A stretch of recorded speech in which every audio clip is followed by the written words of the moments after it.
You know, I feel like I keep repeating myself when I say hindsight is 2020, but it is so true. When I look back at the time before I was pregnant, when I was thinking about pregnancy or my preconceived ideas about parenthood, it is miles away from where I find myself today. And I really wouldn't have it any other way, because how can you know exactly what it's going to be like if you've never experienced it, right? But there are 3 pieces of advice that I would tell myself when I was considering becoming a parent, maybe in the early stages of pregnancy, just to be a little bit more prepared. And in this video, I want to share with you the insights that I have gained since then. And I do want to touch on this whole thing of sleep when the baby sleeps. There's something more that you need to know about that, but I'm going to get to that later. So firstly, the very first piece of advice that I would give myself is that your life is going to turn upside down. Whether you want it to, whether you like it to, whether you plan it to, it's going to change. And I had this idea, knowing what I know as a midwife. Can you believe that? I still had this idea that my routine won't change too much a few years later. And I'm thinking, yeah, right, okay? If you have a baby, your life is going to change. You go from partying, or not even partying, you know, hanging out with your best friend until 1 a.m. in the morning, talking about stuff and having tea and popcorn and watching a chick flick, you know, just normal stuff. And going from that to leaving your friend's house at 3 p.m. because you have to be home on time to feed the baby, to bath the baby, to not have a cranky baby, and eventually a sleepless night. Everything revolves around your baby. And as they grow up, it changes, but it still kind of revolves around them and their routine. The thing is, if you do not respect a baby's routine, those little buggers retaliate. And usually they do it at 1 or 2 o'clock in the morning, when you most need your sleep. That's when they decide, this is not working for me. Whatever you've done during the day, they are feeling at that moment, and they're letting you know that they're not happy, which means you are both awake in the middle of the night. The person who suffers the most if you don't have a baby-friendly routine is you. The baby, yes, because they get cranky, but it's also you, because you have to deal with a cranky baby. The second thing is that you have to learn to trust your instincts. As a new mom and a new parent, you might think that you don't have a lot of instincts, or you might feel like you do have a lot of instincts, but they just don't always kick in, and you're very unsure of yourself. And what doesn't help is the fact that the moment you pee on a stick and there's a little smiley face or a little plus sign, everybody starts having an opinion, and they carry on with that until the day you die. So you're not going to get away from that, right? And as much as I'm advocating to say, take some information from others, I'm also advocating to not lending your ears out to everybody, because it can be overwhelming. But even a bigger advocate to say that you have a gut feel. It's not, in this case, based on experience necessarily, which is normally where your gut feel comes from, because it's the first time that you're a parent. But you have life experiences. Sometimes you just have a gut feel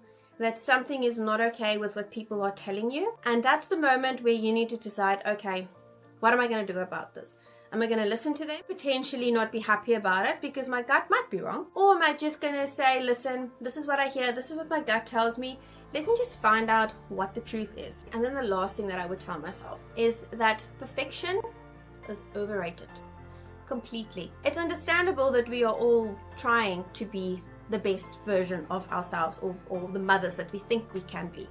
And we're trying to be the perfect mother and the perfect wife and the perfect housekeeper, but it's just impossible with the newborn to have a perfectly happy baby, a perfectly happy husband, a perfectly showered, make-up, everything mother, perfectly clean house, a sparkling kitchen, all the laundry done, folded, neatly packed away. You can ask any new mom, it's impossible to get all of those ticked. Yet we expect it of ourselves. For some reason, we think we have to be perfect.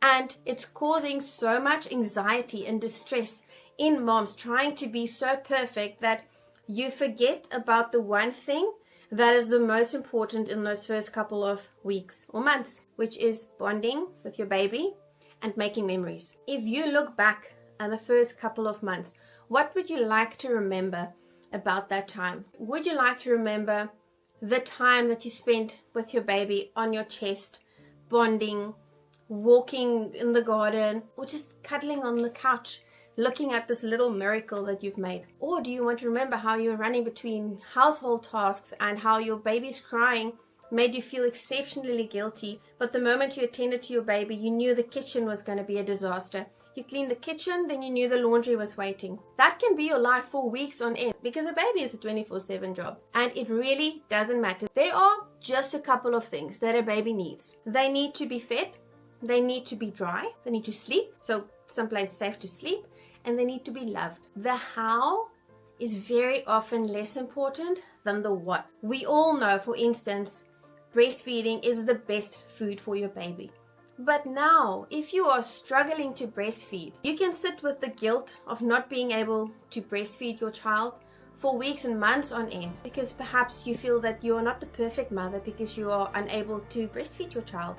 But in that instance, a fed baby is still the preferred choice above breastfed versus bottle fed. When they say fed is best, it doesn't take away from the benefits of breastfeeding your child. But people get so stuck on doing the perfect thing that if they don't get it right, it feels like their worlds are falling apart. I can't stress this enough. No one is going to be perfect. You cannot be so hard on yourself. It's not going to benefit anybody. And on that note, I want to just touch on what I said in the beginning. Sleep when the baby sleeps. I know we all laugh about it. People joke, haha, the laundry is going to fold itself and the kitchen is going to clean itself. Can I tell you, there is a truth to that, sleep when the baby sleeps. And I would like to refer you back to my previous point where we strive to be perfect, but it is completely overrated. And it's because of that many moms say, you know what, I can't sleep during the day because I have to clean and I have to fold the laundry and I have to clean the kitchen.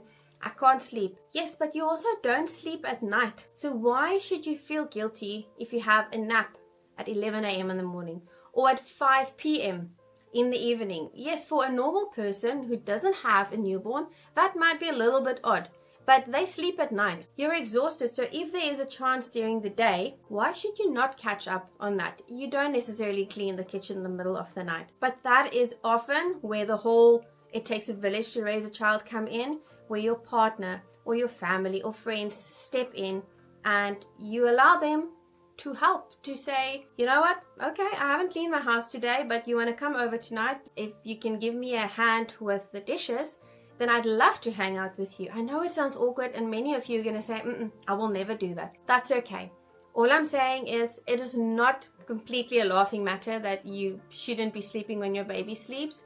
Sometimes in the middle of the day, that's the only good time that you might get for a decent nap. And if you can get yourself to look past trying to be too perfect, maybe you can allow yourself to have the nap.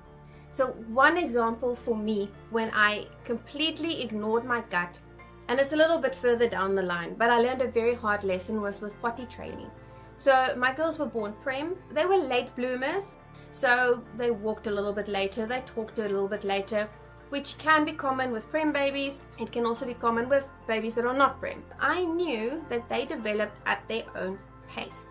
But when it came to potty training, I felt pressured by the school, who started training all the other kids who were older than my girls. And I felt pressured, and initially I trusted my gut and I said, no, we're not going to do it. But then you get to school and everybody is asking you, how's potty training going? How are your girls doing? And I started thinking, oh, you know what, maybe my gut is wrong. Then I attended an online webinar by I think it was an occupational therapist, and she suggested, you know what, you can start potty training the first summer after a child turns 18 months. This was the first summer after they turned 18 months. I just turned 2, so surely my timing is right. Except my gut was telling me all along, they're late bloomers, they might not be ready. And I said, yes, let's try it. Now, for some kids, it might be an easy, return to normality when they were wearing nappies. Once my girls got number 1 right on the potty, they didn't want nappies again, but they were deathly afraid of number 2. And we ended up with a 10-month potty training disaster where they wouldn't go for almost 8 or 9 days Despite glycerin suppositories and laxatives and stool softeners, many tears later, because they had one episode where constipation caused obviously a painful stool, and then they refused to go. And that was one of the hardest lessons I've learned, is to ignore my gut. And if I can save you a couple of days, weeks, maybe months of pain and suffering when you ignore your gut feel, then I hope I get that right today. When we had our newborn shoot with my girls, we swapped them by accident, and we only realized it after the photo shoot, and we were not going to redo the pictures. I was devastated because I made these little name boards with twin A and twin B and their names. I think I put their weights on, the length, everything was so beautiful, but we got mixed up and we swapped the babies. And you know what? Today, those are one of my favorite pictures. It's hanging in the hallway. I'm very proud of that picture. My girls like to point out the fact that they were swapped there. And that is becoming the memory. On that sleepy note, I hope that you take some of these things to heart and that you can learn from my mistakes. You can make enough of your own. You don't need to repeat everything. And if you are currently stocking up in preparation for your baby's arrival, I have a video right here about the 10 newborn must-haves for new parents. Check it out.